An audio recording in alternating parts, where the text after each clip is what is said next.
Hi, I'm Leo Finelli, and you're listening to Generation Change. This month, we have an interview with Sophia Huynh. Sophia is currently a first-year student at Columbia University. She loves to involve herself with social justice, educating, creating open spaces for discussion, fundraising, and planning events based on race, class, gender, food insecurity, and many other topics. Founder of Asian American Alliance and co-leader of International Club at the Paideia School, Sophia also served as a founding member of the DEI Committee and SDLI Group Student Diversity Leadership Initiative, which deals with the annual events of Race and Gender Day. In addition, Sophia worked on a podcast called JSAC STEMCast, which is part of a nonprofit organization aimed at helping youth become more interested in how STEM topics can be applied to our everyday lives. On a different note, Sophia also enjoys listening to music, specifically Kpop, eating hotpot, and meeting people of different backgrounds. Before we start the interview, let's listen to Sophia's slam poem, American-Born Chinese.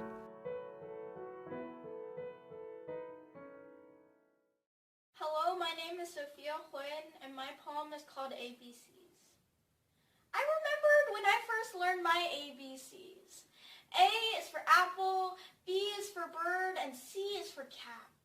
But further experience taught me ABC means American-born Chinese.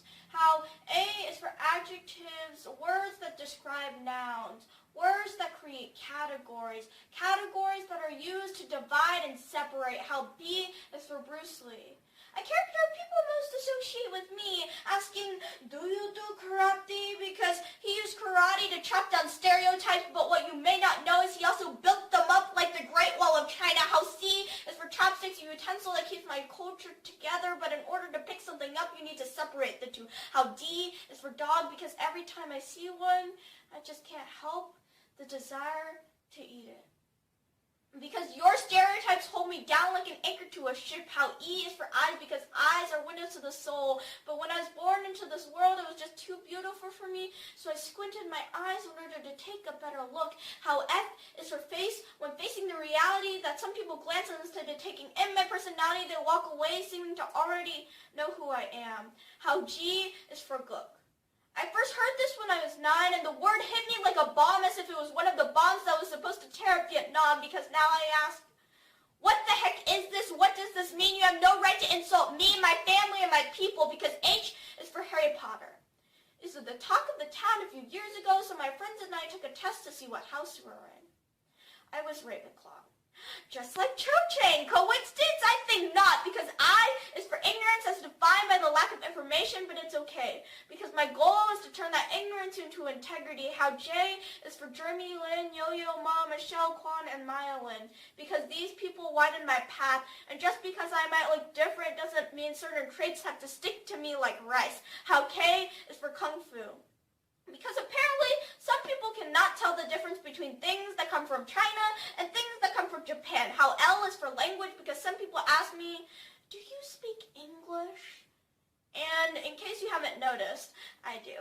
In fact, when it comes to language, I speak too. How about you? Because M is for Mandarin, because my grandparents can only speak Chinese. So in order to communicate with them, in order to connect with them, I needed to learn this language. How N is for nationality. It is something no one chooses, so every time you mistake me, it strips me away from my individuality. How O is for opposite, because when I was young, I learned that opposites attract, but I have no one to attract to when I'm always in the middle, as if I were a shadow of a person. No one notices me until they stop, then stare. Until nobody has anything else to do, then they turn around and look back at me. How P is for piano, an instrument I play, but I wonder why it's created to be white and black when so many Asians play it.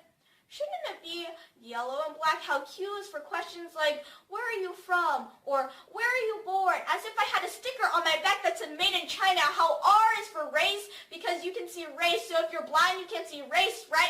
Wrong. S is for Sophia. Sophia is my name, but why does that not match my appearance? Do I not look ethnic enough, or is this why I'm feeling deterrence? How T is for typical. As in, typical Asian, I hear someone say, so every action I take goes with or goes against my way. How U is for understanding because I want you to understand more than just the color of my skin, but that you should look within. How V is for violence, as violence is not the answer, but how can I do that when concepts are like fire burning around me, phrases are like stones thrown to my face, and words are like daggers slashed towards my heart. And how W is for warm. For the warm love from parents and friends, but then something bounces out with my pride because a heavy stone is taped onto my back. How X is for xenophobia, because some people like to put tags on me. Where are you from? China? Japan? Korea? But they never say America. How Y is for you, because you have to think outside of the box. You can make a difference. Because when I try, I don't have the right materials in order to get out. How Z is for zealous, because zealous is what I'll be when this will go down in history, just like the old faithful yin and yang, bringing peace and prosperity. Now to me, A is for apple, B is for bird, and C is for cat. So next time you see someone like me, all you have to do is look back at your ABCs. Hi, how are you? Hi, so nice to meet you. You too. I love your microphone. And you are coming to us from? I am currently in Columbia University in my dorm. Your adorable dorm in New York City? Thank you, yeah. Oh, okay. So what was your first real creative endeavor? My first real creative endeavor. That's a really hard question. I think for me, my first creative real endeavor was when I was a kid. I would go back into my backyard and with my little sister, and we'd kind of make these little fairy houses or like little small houses for different insects in the backyard. So like small houses made out of leaves and sticks for the ants in our backyard, or for like some earthworms, which is kind of peculiar for little children, but yes, interesting. Well, what made you passionate about social justice advocacy then? I think what first made me really interested in social justice advocacy was really my slam poem during 7th grade. So in 7th grade, I transferred from a public school to a private school, which is a PWI, which is a predominantly white institution. And there I didn't see many people who kind of looked like me or who had the same background as me. So sometimes I felt isolated in that aspect. And in 7th grade, they introduced this concept of the slam poem, which is basically where you write your own poetry and you perform it. So with that, I kind of took that. I spent a lot of months on it.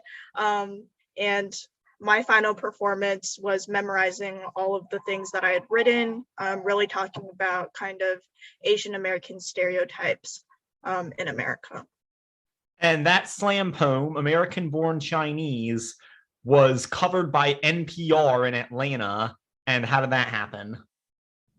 That was really crazy. Honestly, I didn't know that it happened, but my parents kind of called me. I don't even remember. I was like 13 at the time. It feels so long ago. But they called me and they said that, hey, like NPR wants to have an interview with you. And I remember going into the room and it was so big and everything was covered in those sound producing foams so that the sound doesn't echo. There's a nice microphone. And they kind of just asked me different questions about my writing process through and my own experiences that led me to make the poem. And you still don't know how NPR found it in the first place? I think how they found it was through the YouTube video. And I think a lot of people watched the YouTube video and they started sharing it with other people. So probably somewhere along the line, they found it in that little mix. And your next slam poem was called Her Paper Voice, and it's about your grandmother who's an immigrant. And what is the story behind that one? Yeah, so the story behind that one is my grandma and my grandparents on my mother's side. They are originally from China. And so when they immigrated over to the US after my parents did, they really didn't know how to speak English. And so because of that, there is kind of this language barrier in between. And not knowing English in America can be a little bit difficult. So you need like a lot of practice and a lot of help from other people. And so the sentiment behind that poem was I wanted to be one of the voices or the translators for my own grandma in order for me to help her kind of live her life in America, but also being able to have meaningful conversations with her in Chinese and translating it over from English. And the other side of your family is from Vietnam, correct? Yes, yes. And are the influences of the cultures of both countries present in your everyday life and family? Oh yeah, no, definitely. So my dad is originally from Vietnam. And so kind of they're both from obviously Asia. And so I still have these different Asian aspects, but I think one of the biggest influences that you can definitely see in my everyday life is kind of the food that I decide to eat. So a lot of times, I'll go out and get a bowl of pho, which is Vietnamese noodle soup. And then another time I'll be like eating dumplings on a weekend. But yeah, just kind of the culture that I brought up between the two has really influenced my actions and kind of my upbringing as a person. Well, I can relate. 5 nights out of the week, I'm eating exactly what your first guess would be that a person named Leo Finelli would be eating. So like pasta, lasagna, the like. I mean, hey, that's really good too. So I can't complain as well. Yeah. As for where you grew up, and I have this segment called Drop the Pin, where we talk about where our guests grew up and how that might have shaped them. So you grew up in Atlanta, Georgia. Yes. It's really interesting because I think in some of the maps that you can see and some of the statistics, the most spoken language besides English and Spanish in Georgia is actually Korean. And so you see kind of this influx of Asians and Asian immigrants coming into places like Georgia. But yeah, so in Atlanta, I would say in the metropolitan Atlanta, there aren't as many Asians as maybe you would find in kind of the outskirts or the suburbs of Georgia. And people who know and live in Atlanta kind of know where those hot spots are for places that have like a lot of different particular ethnic groups in different areas. Yeah, but growing up in Atlanta really has been really great. I really like my experience there.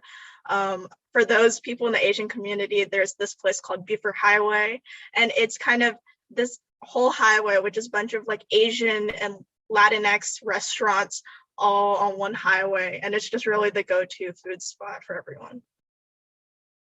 We'll be right back.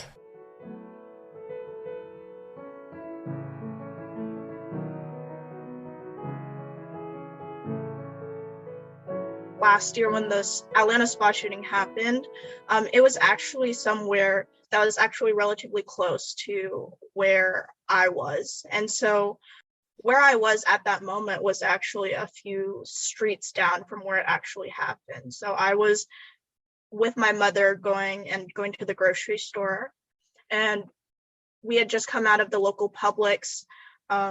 And all I remember is it was like raining. It was like really heavy. There's torrential downpour. And at that same moment, a random middle-aged guy comes to me. And my mother had taken the car to drive closer so we could get in.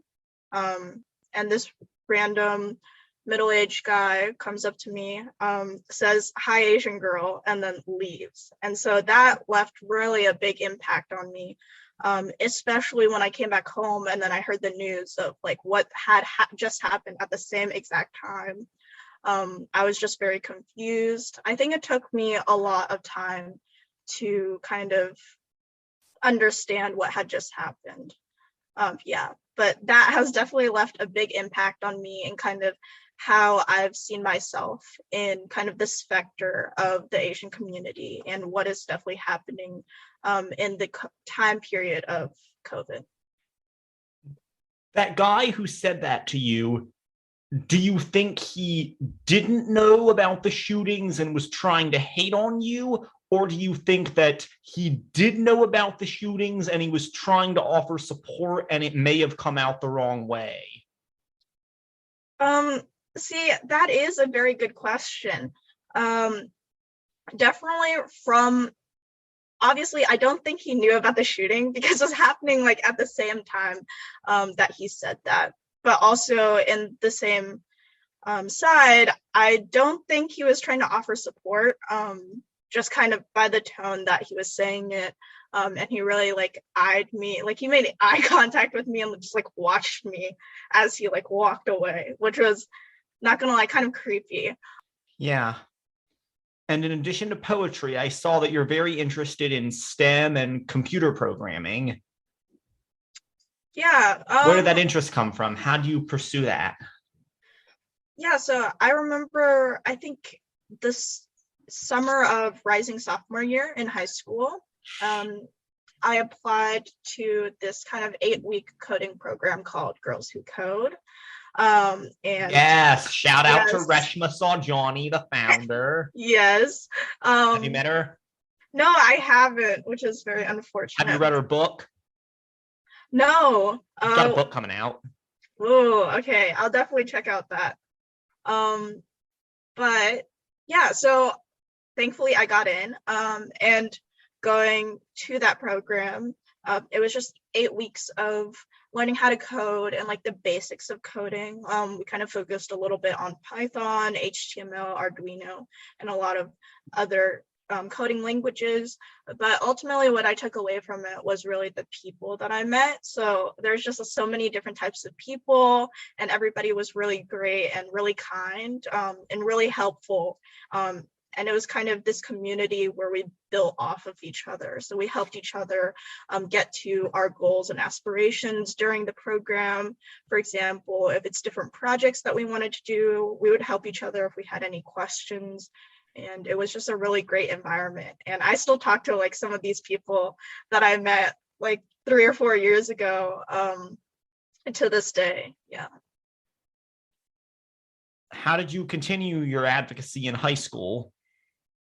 So yeah, so I really brought over kind of the energy that I placed in my slam poems to high school. So being in a PWI again, there weren't that many Asian people. I remember I was one of the only East Asian people in my grade, and the amount of Asian Americans in my school you could count on your hands.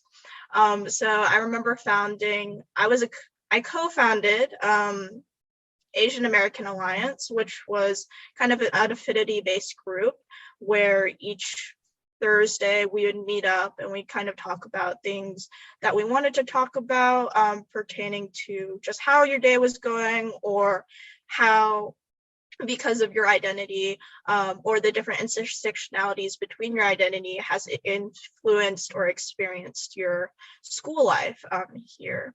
And so through that we did, and it grew really big over the past few years, which is amazing. So one of the, I guess, the icebreakers that we do is like, what are some of the main identities that you identify as, and how do you think they influence you? So that might be your race, might be your gender, might be your religion. Autism. Yes, for definitely. Me. Yes. How you are on the spectrum, and like all of these different aspects, and how do they influence you as a person? And because of those influences, how do they influence your actions, or how you speak, or how you interact with other people? And I think that's just really very important when trying to think about and learn a little bit more about yourself, but then also other people in the process. Yeah. And you're now attending Columbia University in New York. What's it like there? There are so many people, especially in New York. It's really great because there's just a diverse amount of people. You'd be going on campus and you'd walk by people speaking so many different languages, which is really amazing. Yep. Yeah. I think it's just really great, just the amount of people and the different backgrounds you can interact with people. It's really a great learning process, but also it makes it really easy for people of different identities to connect with other people and get together. Yeah. I've learned so much about other people my age and other identities and other experiences just by doing this podcast. If you had any advice for aspiring advocates, at least right now, what would it be? I think my biggest advice is, it might sound a little bit cheesy, but try to figure out who you are and understand yourself as best as possible. And even if you don't know like where you're going or what you want to do in the future, just knowing kind of your likes and dislikes, and then also finding your own voice. So finding out what you want to make a change in, that's really kind of going to be the big inspiring aspect that's going to push you forward. So if you find out what changes you want to make in your own community, or how you want to help other people and help your people like yourself or other people, or be an ally to other people, that kind of inherent factor is really going to help you in any of the things that you decide to do in the future. Yeah, you are amazing. So are you. I love listening to your podcast. Well, you should. We've got some pretty amazing people. Some of them you might know. Yeah. Thank you so much for coming on the pod. I love this conversation. Thank you so much for having me. Okay, bye. Bye.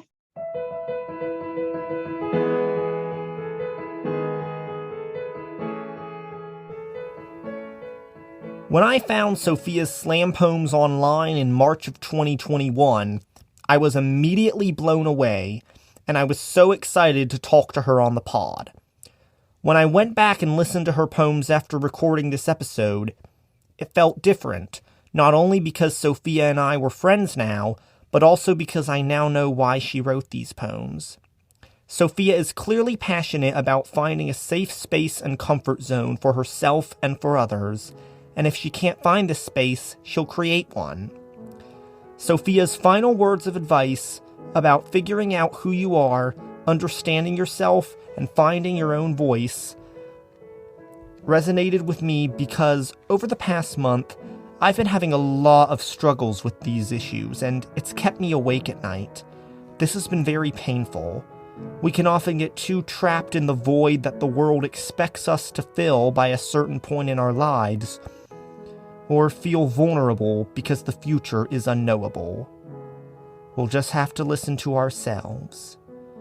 You can follow Sophia on Instagram at the Sophia Huynh, Huynh.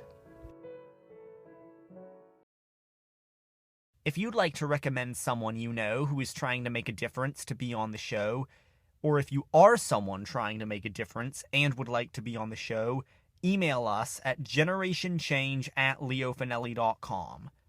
Please follow us on Twitter and Instagram at GenChangeWithLF.